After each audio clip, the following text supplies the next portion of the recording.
The Podcasting Morning Show is your morning meetup where podcasting meets purpose and creativity, sparking connection. Hosted by Mark Ronick, with 2 decades of experience and elevated by a team comprised of award-winning podcasters, accomplished entrepreneurs and producers, and podcast hosts with years of experience. Together, they form the backbone of the Podcasting Morning Chat, diving into the nuts and bolts of content creation, sharing real-life challenges, solutions, and success stories. Streaming live every weekday at 8 a.m. Eastern Standard Time from Clubhouse, yes, Clubhouse, and available as a podcast just a couple of hours later, the show has evolved into a go-to resource for content creators worldwide.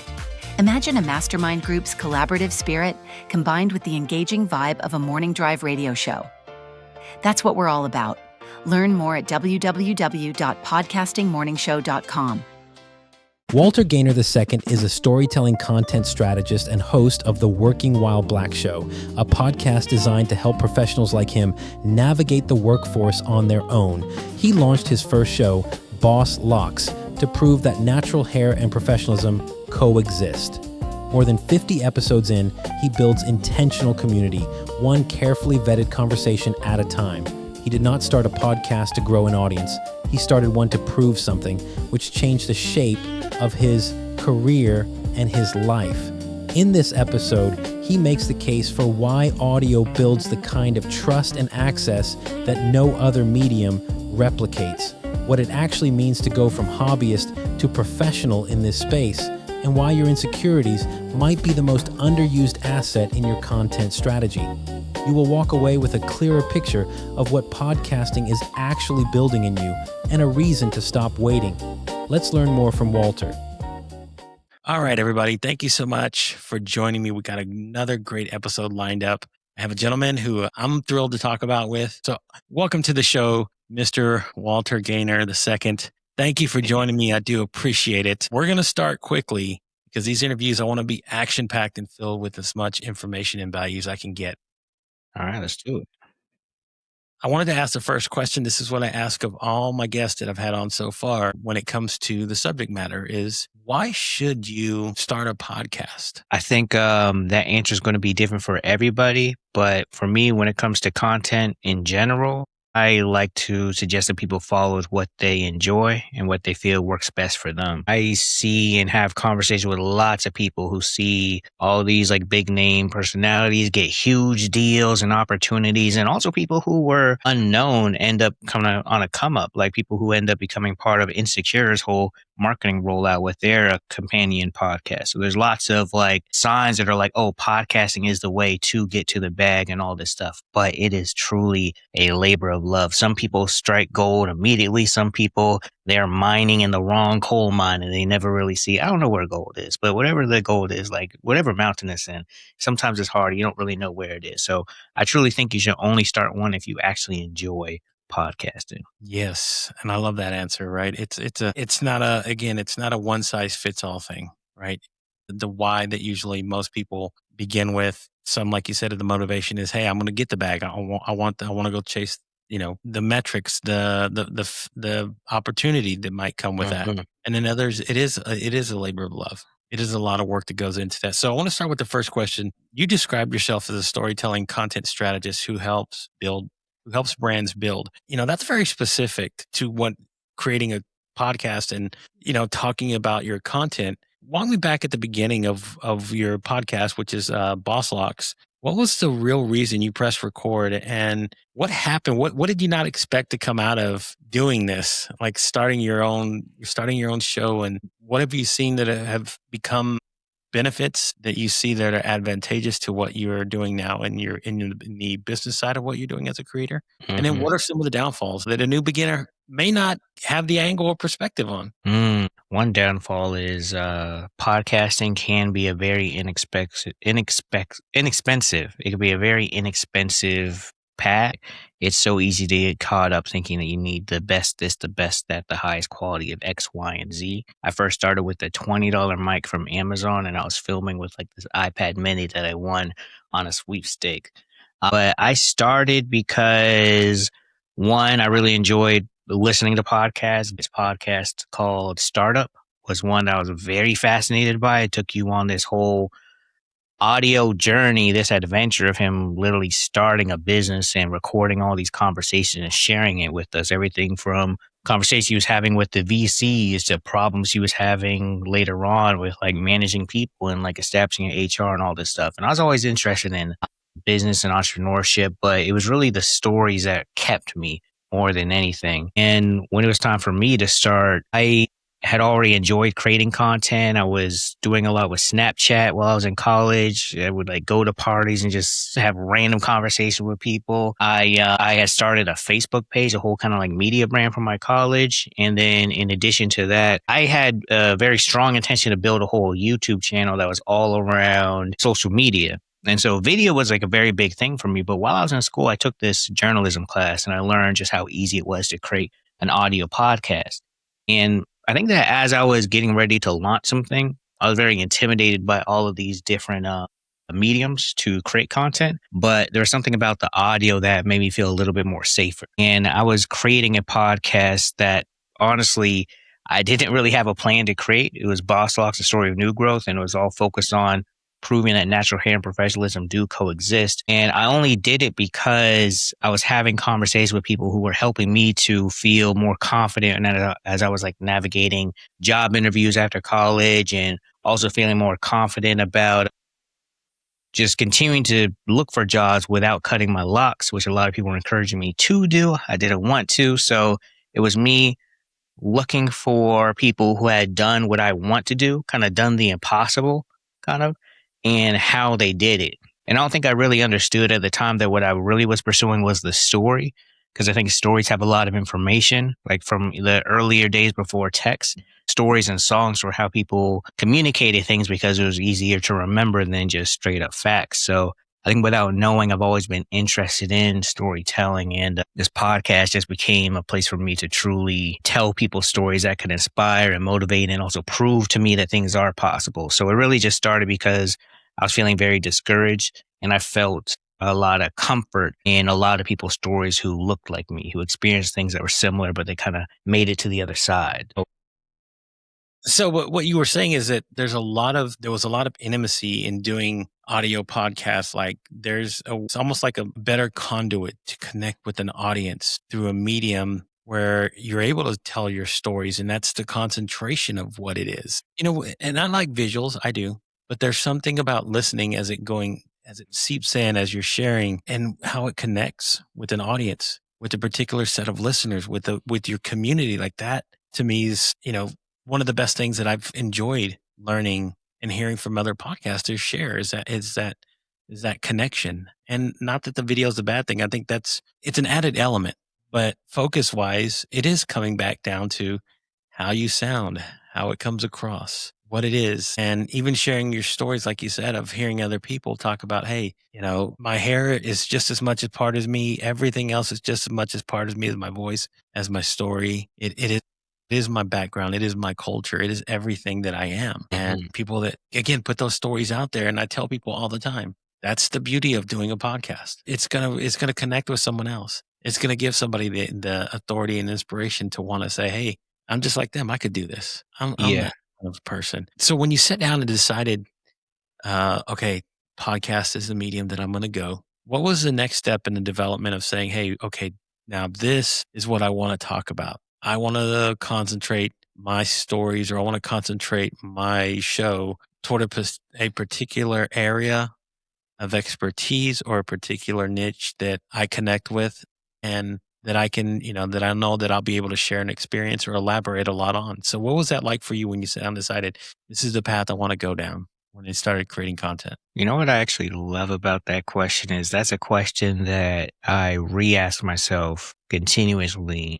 And if I'm really thinking about it, I would say that question is probably why I keep on, I guess, evolving. So the podcast I have now is called The Working While Black Show. And I truly look at it as an evolution of my original one that I mentioned before. Even though when I decided to start it, I was looking at it as a spin-off, but it really is a evolution of sense and a little more specific as well, because it's all around specifically that journey of career and entrepreneurship versus before it was just kind of everything. To really sit down and decide what it was Honestly, I wasn't really trying to start a podcast about that. But when I really started to really believe in it is because more people were telling me that these conversations that I'm having, they are relatable and other people experience this as well. I felt like I was kind of isolated in a sense where I was the only one experiencing this. And part of that could be like, going to like a PWI school, like a primary white institute, which isn't a bad thing. But if you were one of very few black people and one of very few black people with locks who are kind of you're having conversations with this about kind of career growth, you feel like you're the only one experiencing it. So once I realized that other people had a similar problem, I realized, okay, this is what the conversation needs to be about. And even with that, like people kind of understood it, but didn't even. So it's like that, having that belief in what you want your show about is like so important because there were so many people, even people in the podcast space. There's somebody I spoke to early on. His name is Greg E. Hill, and I look at him as like one of those people who are early in podcasting, at least in the 2010s time, and just like was able to build something with it and stuff. And he didn't quite understand it because he was like, "You talking about natural hair for like what 40 minutes? No one wants to listen to that." But really, just like a conversation it was like an entry point. Hair is like an entry point to having other types of conversation that came from it. So, yeah, it was really like having that belief came from other people encouraging me to do it. And then I just had to see it for real. I just had to believe that I wasn't the only one. And I think that's kind of the guiding light that kind of kept me on track and not jumping off to all these other conversations too. Right. And that's one of the things when you sit down with an idea, right? It can be very broad, but you also have to understand that the broader the space, the more you're going to have to work to find what your primary audience is. Like, how do you wrangle that in?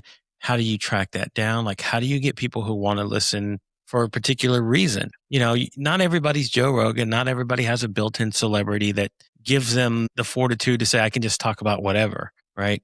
It's usually, hey, I have to primarily center focus on a specific area. And as like you said, as you evolve, as things go on, maybe it does shift and maybe it does change because that's how we are. We're people.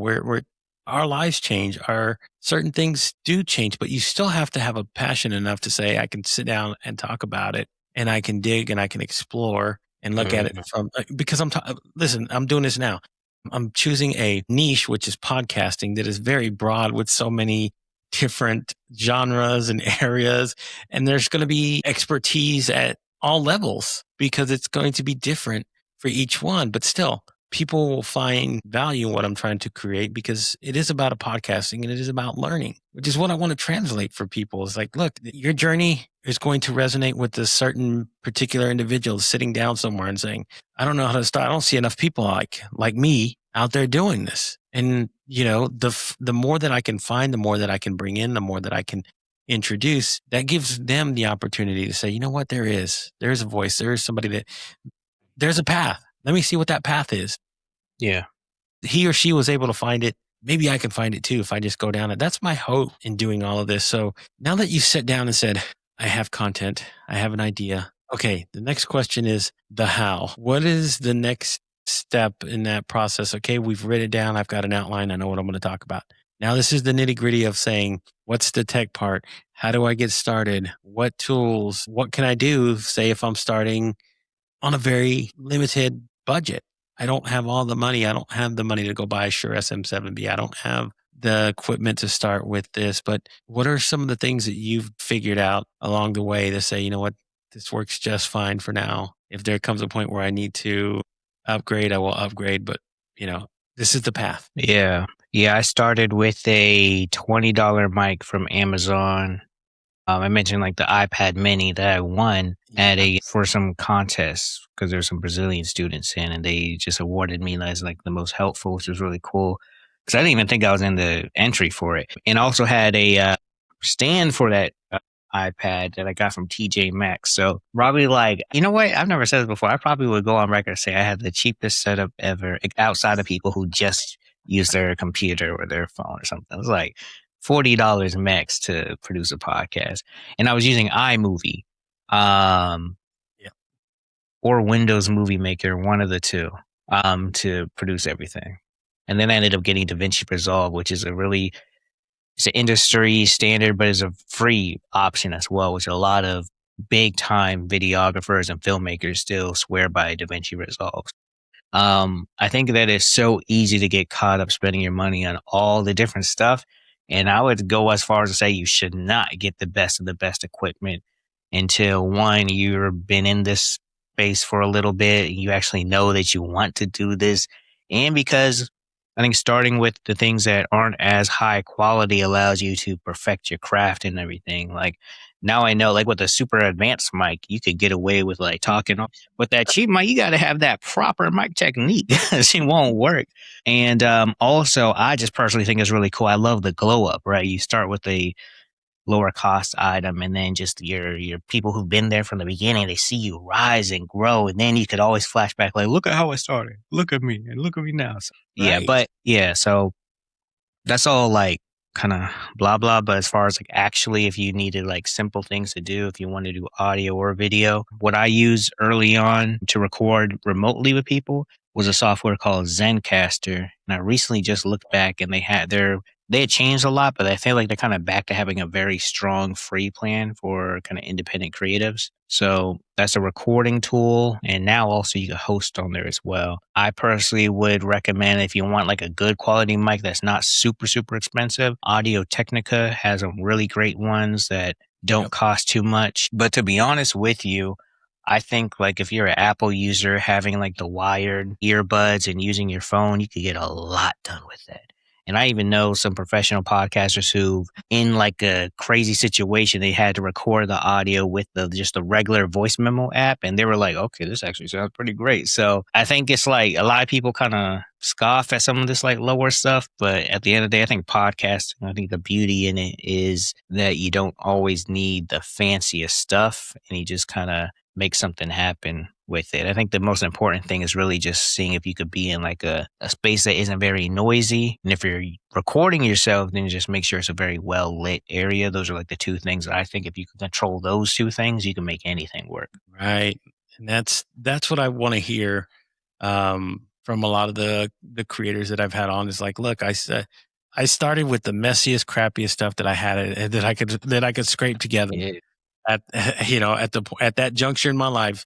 That's what I had available to me. And kind of the things that you said is part of the experience is digging for what works. Hey, let me get this. This is free. I can use this. Hey, yeah, DaVinci Resolve has a free version. Let me use that as far as putting together editing or putting my audio software and just trying all of the different angles to get out there and to get started. Because there is this ideology that a lot of people think, I do have to go spend $100 to start out with a microphone. And, again, if you don't even know that you like what you're doing, you might have an idea, sit down, think, record, get frustrated and give up before you've even started the process of going, you know what, I'm 20 episodes in. Now it's time for the investment. Now it's time to double down on, what I've been doing because I love it. I enjoy it. I can see myself doing, 50 more episodes of this and really find value behind investing the time and energy into putting into something like buying equipment because it can't, for a lot of people who are just getting started, I tell them it can get pretty pricey pretty quick. So You can sneeze and spend $500 and where did it go? And still not have everything that you think that you need. It's crazy, but that's just the shape and the way that a lot of technology is nowadays. And everything is shifting and changing. Like you said, hey, if it's the phone, start with the phone, work your way around it. I have been telling a lot of podcasters who listen in is that there's a lot of free AI apps that'll clean up your audio. Adobe has one that you can go put in your audio if it doesn't sound the best. It'll help clean it up. I mean, what I'm using now is I use Riverside FM. They have a free program. You can get so many hours out of it. It has a it has an audio processor as well if you need to clean up your audio a little bit. Because again, the resistance is people get the idea that it's going to cost me a lot of money to jump in this game. Not realizing, hey, look, no. There's a lot of free opportunities to get started. I tell people distribution at the beginning point is free. Go to rssfeed.com, sign up for your RSS feed, and then you can find distribution to all your platforms. Eventually, you will want to host somewhere else. But for the beginning part, that's to start out with free. You haven't spent, You don't have to spend a dime to get the idea rolling. But Mm-hmm. but I like focusing, and like you said, hey, look, I sat down with what I had, and I figured out how to make a system work for myself. So Yeah. I want to move into the next step of Oh, what can that I is. say one quick Yeah. thing real quick? Because I realized as you were talking, it's like, it's so funny because it's been such a long time since I started. I haven't been in that mindset for a while. It's so interesting that there's a huge like thought of like how much it costs to get started. But actually think the bigger cost, maybe there's like 3 levels of resistance or cost or something like that. And I think the first one is starting. The other one is just to keep it going. Cause like you don't know, like once you're busy and you have an episode you haven't put out in a few weeks and everything. And that's a cost right there. Cause it's like, now it's like, okay, do I pay to have someone do it for me? Do I just like dig in? And then another resistance is when you've been doing it, you figured out how to make it work, you got the equipment. And then it's like, okay, but how do I get more people to tune into it, to listen, to hear about it? And you're weighing cost of social media or ads or appearances here or doing all this stuff to market it. So it's like, if you were to save money anywhere, I think the best place to do it is the start, to like get the equipment you need. You could Right. And reinvest later. So. we're going to head right down that path. We're heading right in the direction. Okay. Go. Okay. So once you get the system in place, right, you think everything, the next part that I usually like to talk about is depending on your show style and what it is. If you're doing mostly just say education one-on-one, you're just talking into the microphone and you're almost like a workshop or something. Then there's the other part of doing like what we're doing here with interviews. How do you go about, especially with a niche that's kind of a little bit more tight and specific of what you're trying to find? How do you start vetting and looking for guests to bring onto your show?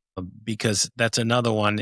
It's great to have an open invite and everybody will be like, yeah, I can do this. But if you're shooting for a particular area, you do have to be a little bit more in depth of how you develop an outreach or a system of how to connect with people to invite them on to have a conversation. So, what is that like for Walter when he has to sit down and say, you know what, I'm going to go hunting for guests. I need to go find people Hmm. to have on that fit my specific, or at least close in that area that I'm in. Yeah, social media has made it so easy for me. Matter of fact, I'm actually overwhelmed by like the number of potential guests I have. I have a list. And so in my podcast, it's called the Working While Black Show. And so it's already something where it's like you have to be black to be on it, because the whole point is like, what was it like working while black? That's like the one common thread that kind of brings everyone together, because it Right. really is like a community of like, we get it, we understand type of place. And that's why I created that show specifically for that, because it would be way easier, I think, to just create a general show about workplace or entrepreneurship. And I meet so many fascinating people, and I'm like, oh, I love to interview you, but I kind of put that guardrail up on myself, and it kind of forces me to be accountable and once again stick to what it is that I want to do. Because man, I got the squirrel brain. I'll go chase everywhere. Like, oh, what's that you doing? That's cool. Let's talk about it. So but the reason why it is still easy though is because like I come across people all the time, and I like to lead with curiosity. So for me, my one kind of common rule, because someone could be like perfect on paper, but there has to be something about it that makes me kind of curious. Like kind of sparks that curiosity within me. Like I want to hear more about this story, this thing you've accomplished, this problem you experienced. I want to hear more about it. And I think it's kind of relatable as well that way when you do it. So that's one. And then the other for my show is so part of it is curiosity for me, but then other part is like, okay, what would my listeners or viewers take from this? Can it be impactful? Is the story actually helpful in a relatability way so they don't feel isolated like I was when I first started?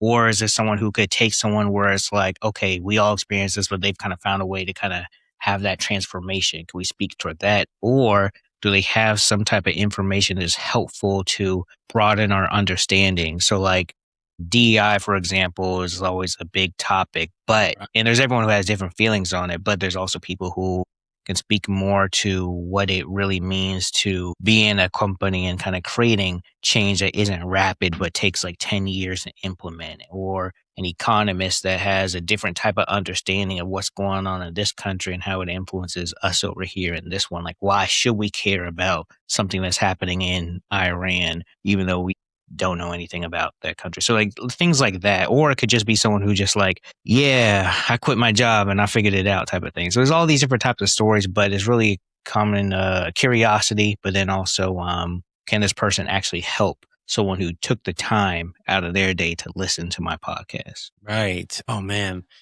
I love that, right? Because that you have to know how to go dig for the right kind of individuals to have on. Even if you're saying you're having a broad show about business or entrepreneurship, there's going to be certain ones that are going to be that align with who you are or what you believe or what goes on and how you deal with your everyday dealings in life. You're not going to have Mhm. on, you're not going to have a Bernie Madoff or somebody on who's going to be like, yeah, I've cheated the system and I want to talk about it and I want to teach people how to do that. If you're not talking about business, you're like, no, Right. I don't, that's not the avenue that I'm shooting for. So Mhm. yeah, there's still a process to vet the right kind of guest to invite them on, because I see people just most of the time blindly saying, okay, yeah, I've done it myself. Look, I've done over 500 episodes of another show that I did.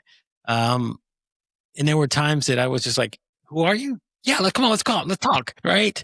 And And it's then, and fun to do, right? it's fun to do though. Sometimes, but that's the thing. It's a wild card. You're not always going to be guaranteed a great conversation fitting for your audience, or if it's fitting Mhm. for your brand, right? This is what you do. You help brands figure it out. So you want them to kind of have that sort of voice, that sort of tone that carries across their brand, because I think when you're talking about, finding the audience again, there's going to be a particular sect of individuals that wants to hear what you talk about because they want to learn about what that is. Somebody, again, like you said, somebody in Iran, and they're talking about war in Iran and everything else. And you're like, I got no clue what that is, but I'm not going to listen to a 10-part series on why Iran is in war in the first place. Like, unless I'm interested, right? You'd have to have an interest that's going to make you want to align to listen to that. So I love that part about it. Now, let's shift into the other part we kind of touched on before we got into this part, but you talked about the promotion part, right? Because I think that's Mhm. another area that a lot of creators, they get excited, right? They say, okay, I got my content, I got my guest, I recorded, man, they sound great, right? Man, this is going to be fire. I got everything ready to go.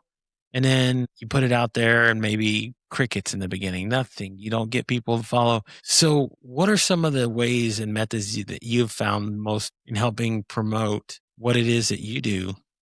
And what do you think some of the things that are maybe pitfalls that you might share that could help maybe another, you know, aspiring podcaster listen to and say, okay, I'm not going to do what Walter did. He said that that didn't work.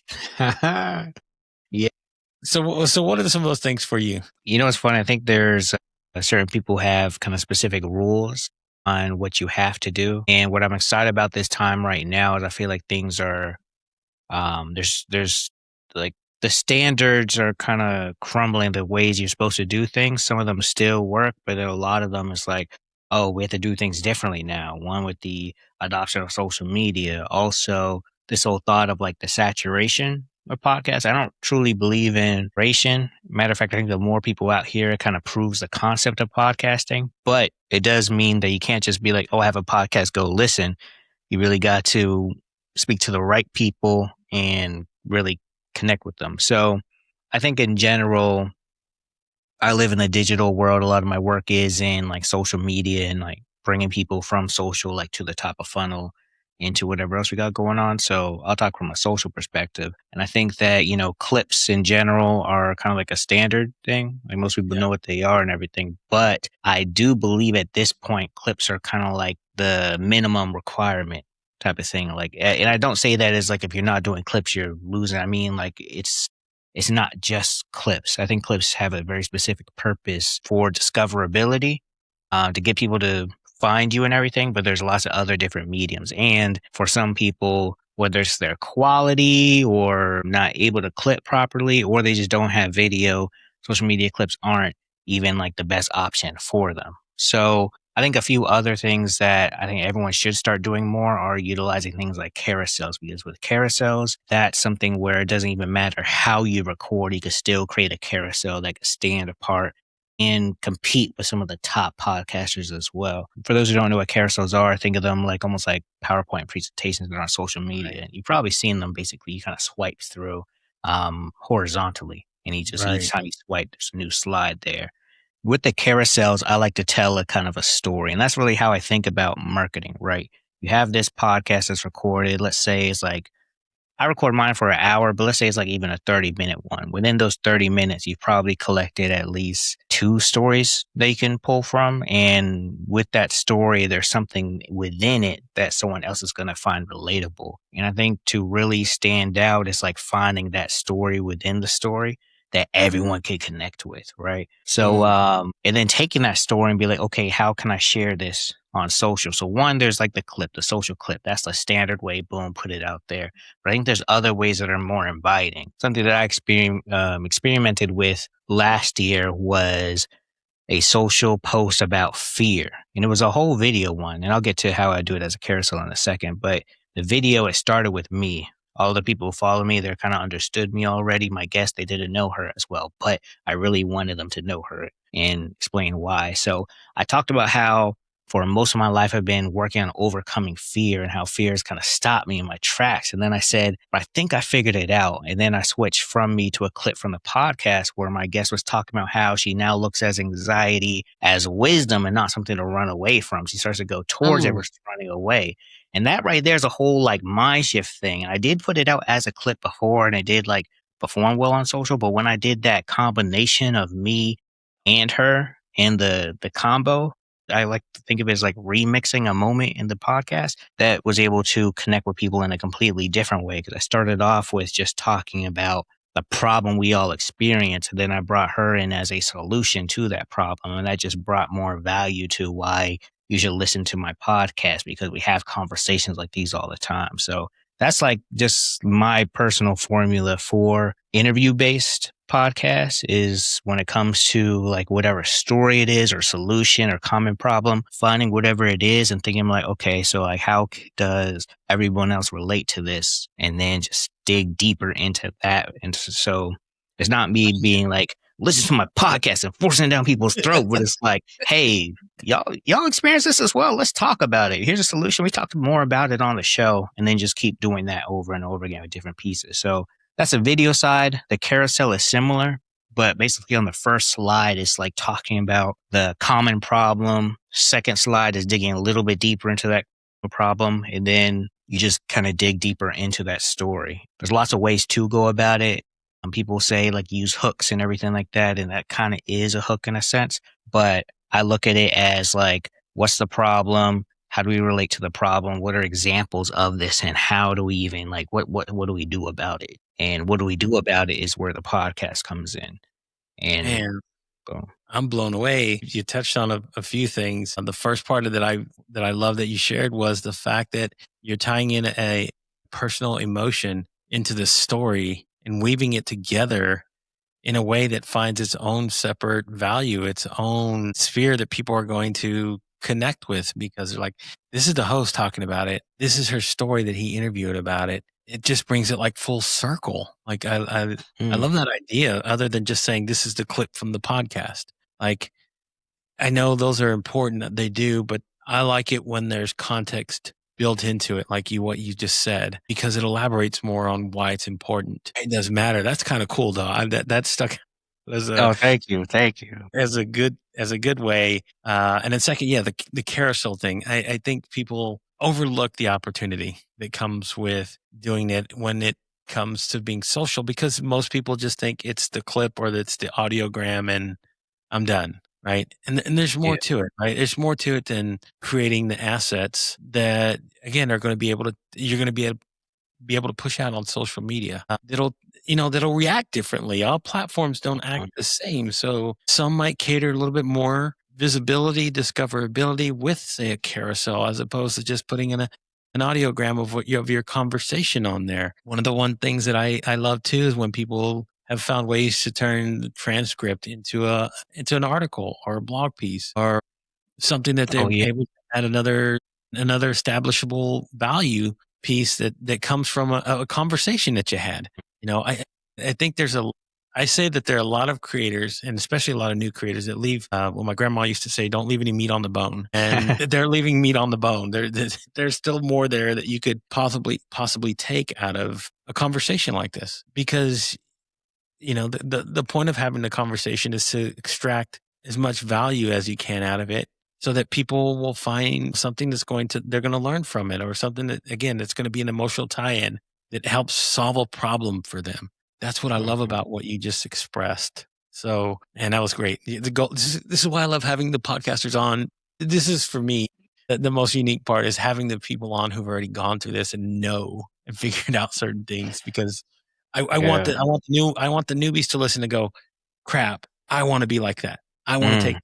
I want to learn from that. That's why this is so important, because I've learned this because I've been in places where it's like I'm doing the clips and no one's paying attention. I failed so many times, and it's like I think when people say keep going and everything, like consistency is good advice, but for a specific reason, because you just learn as you go. But it's so important to not just continue to do the stuff that's like not working. It's like you got to continue to reinvent and test new things. So that's why I'm so glad you're doing this, right? Because, like, I mean, maybe some of y'all know, but y'all don't know who's hosting this podcast, man. He's been in.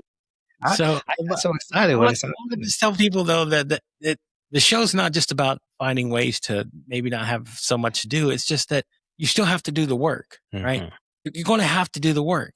But isn't it better? So I tell people it's like this. When you go to the gym and work out by yourself, yes, you still might go and find results. You still might find a consistency. You still might find the path you're going down. But isn't it better when you have a personal trainer there that's going to say, whoa, maybe you're doing this a little wrong, or maybe, to give a little bit of guidance. And that's what this is. It's to get guidance from those who are seasoned and have figured out this doesn't work. This might not work. Don't go down that path. Or yes, go down that path, because there's still left so much to explore. And that's what I want to. That's what I want to do as a podcast host, and hopefully a podcast educator. I want to teach people how to do this in a way that's, again, smart, less resistance, because you can go on Apple, you can go on Spotify, you can go type in any podcast, and you'll find 4 or 5 right off the bat that have like 3 episodes, and it's dead. And they put in 3 episodes, that was it, and it was gone. Yeah. And you might listen to the first one and go, "This was great. What happened?"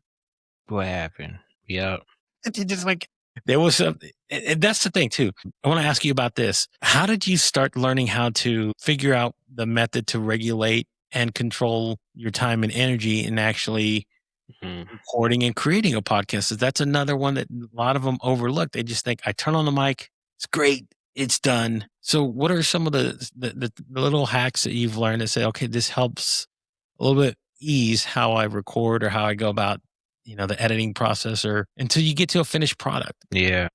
I'll first say that I'm still figuring it out, because I've burned out in so many different ways. I think one day I'll write the book on like 30 ways to burn out or something like that. Because, man, I keep learning, finding new ways to burn out. And that's like, I think when you see these podcasts that drop off, y'all, it is so easy. I remember when I first got to, I think, the 18 episode mark, and something was just like, I was feeling like I was still good. I had episodes and stuff, but there was something like within me. I was like, I don't know what it is, but I just feel like a block. And fortunately, this I think is probably like the biggest hack ever, is just to be in community with other podcasters. Because I was sharing that how I was feeling with them. They're like, they asked me. I remember them asking me like, "What episode are you at?" And I was like telling them, I was like, "Yeah, I got that too. When I hit this range, I felt it too." It's like that kind of burnout period. So I think being in community. Another thing for me was I was looking at, I think at the time I was looking at people like Joe Budden. I was looking at kind of the Gimlets that had a whole slate of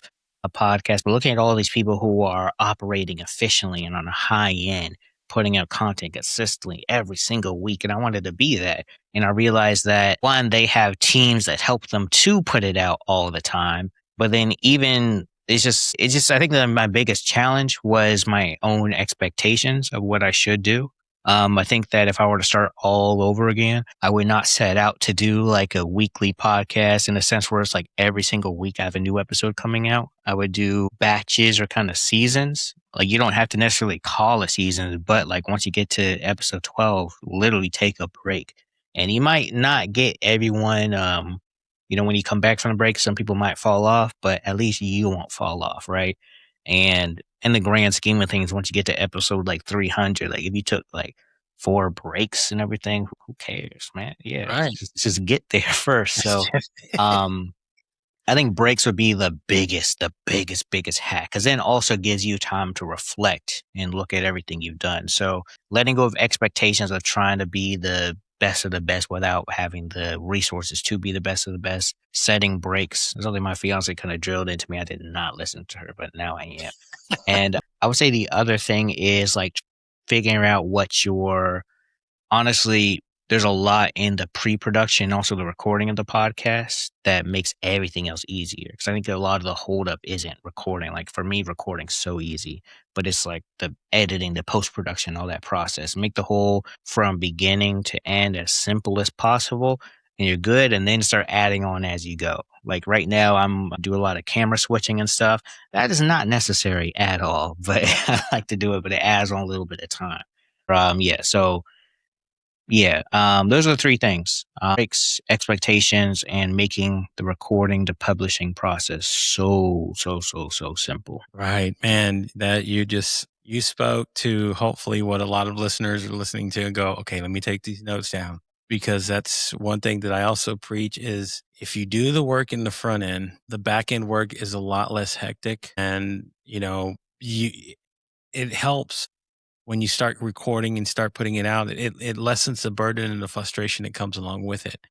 Again, one of my uncles used to say, think about your departure upon your arrival.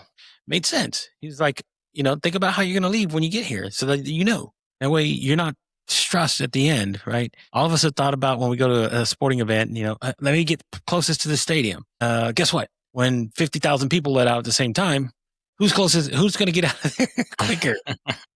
The one that parked right there at the front, or one of the guys Exactly. towards the back end and can get over there, and it might take him a little bit longer, but he's going to get out a lot sooner than you are.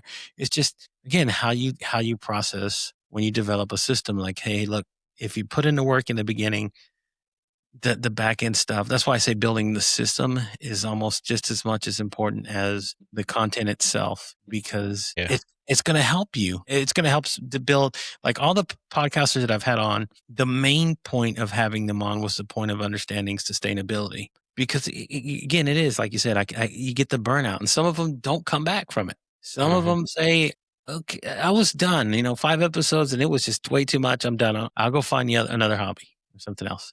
And it's okay. If that's the way you want to go. But I generally believe that when people want to get into this, they do have an idea and they do have a voice. They just don't realize how difficult of an endeavor this might be in the beginning. And then to see what it looks like on the back end, right? That's what people glamorize. They see the back end stuff. And once you've already there and they're like, oh my God, he's got, so many followers, or he's had so many episodes. He got to interview all these people that, you don't see the beginning messy part. Again, the muddled part in the beginning that's very hard to make your way through, right? And you get to a point where that's why the next phase is finding those people that you directly mentioned when you say I was at about what episode? Like 18. I think that Exactly. honestly, that 17 to 21 episode range. Right. So those are the people that I'm going to shoot for next to find out the experience of where they're at.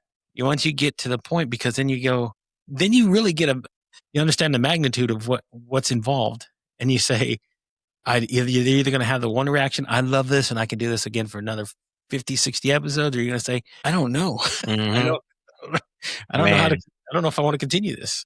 So I love that you shared that insights. These are what are important. Now we get to the fun part. I always love having these conversations here, but what's next? What is next evolution for Mr. Walter Gaynor as far as what he's continuing to do with his podcasts? Any upcoming projects, stuff that you have on the burner that you're excited for, that that might lead into what 2027 has around the corner too? We're not that far away. We are not, because man, this year already has been going by so quick. Time just moves quickly. So I mentioned a couple things before, right? My podcast, The Working While Black Show. Also mentioned I burned out 30,000 times. I'm excited to be a podcaster again. Podcasting started off as a hobby passion project, and then I quickly discovered just like, oh, I could actually get a job in this industry. Oh, I could start helping businesses launch networks and all these different things. I kept getting drawn even further and further into this whole creator economy. And it's like, once I knew all that was possible, it's like, I have so many different paths. Which one do I choose? And it was overwhelming. And this year is the first year where I felt very confident and proud to kind of return back to my podcast, because I'm somebody, when I join and work with somebody, I commit to what it is that I'm doing. And my problem has been that all of my stuff has gone to the back burner and everything. So I'm bringing it back up. And this year is my challenge to still stay committed to everything that I'm doing, like clients I work with, jobs I have, but also not forgetting about my podcast. My challenge for myself is to get 10,000 downloads this year. And that's specifically audio too, because I have audio and video. Right. And for some, that's a big number. That's huge. It takes 10 years to get there. For others, it's a small number. And I look at people's analytics a lot, and man, is it a small number when you get to like a lot of these larger personalities and stuff. But to me, it's a number that I can feel very proud of. And my real test, if I could do that, is building what I call a marketing engine for myself. And that is kind of what you're talking about, right? Stability. So I Right. still want to reach what is a lofty goal for me personally. But I also know I don't have the time to really like commit to it 100%. So it's like, how can I build an engine that can promote it and share it and distribute it everywhere without burning out and without doing goofy stuff either, without paying for goofy stuff either too. 'Cause a lot of people, by the way, it's so impressive almost like where people spend their money on stuff just to get a quick win versus a sustainable one. So that's what I'm focused on now, and I'm sharing everything. Just Yeah. I like to build in public because I've gained a lot from other people, and I like to, each one teach one is my philosophy, is my lifestyle. So I share it on everywhere I can share it. So YouTube channel I'm starting, just about me. My journey is building a media company, and specifically like that podcast. Share stuff on LinkedIn that can help other people.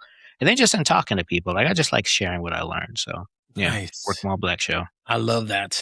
All right. Well, we're going to wrap it up. Hey, thank you so much, Walter. I appreciate it. I like that. Man, thank you for inviting me. I'll let you go. Really appreciate you, everything that you do in general, but just really glad to be a part of this as well. And I appreciate it. Thank you, Walter. Thank you. All right. All right. Peace. And that's a wrap on another episode of the podcast about podcasting. If you want to dive deeper into Walter Gaynor II's world, check out the Working While Black Show, available wherever you listen to podcasts. And for the full picture of everything Walter is building, head over to bosslocksmedia.com. All links are in the show notes. If this episode brought you value, please take a moment to subscribe and leave us a review. It goes a long way in helping us get discovered by new podcasters who are ready to learn and grow. Thanks so much for listening, and we'll see you next time. If you've been listening to this show, you already know the audio quality isn't an accident. Those intros and outros? Created with 11 Labs. And no, I didn't spend a fortune or waste hours in a studio to get there. 11 Labs gives you access to a massive catalog of professional-grade voices, or you can clone your own. Either way, you get broadcast-quality sound that makes your content feel legitimate from the first second. Right now, you can start a free trial and get 10,000 credits for just $11 a month. That's professional-level audio production for less than 2 cups of coffee. Click the link in the show notes and start elevating your creative process today.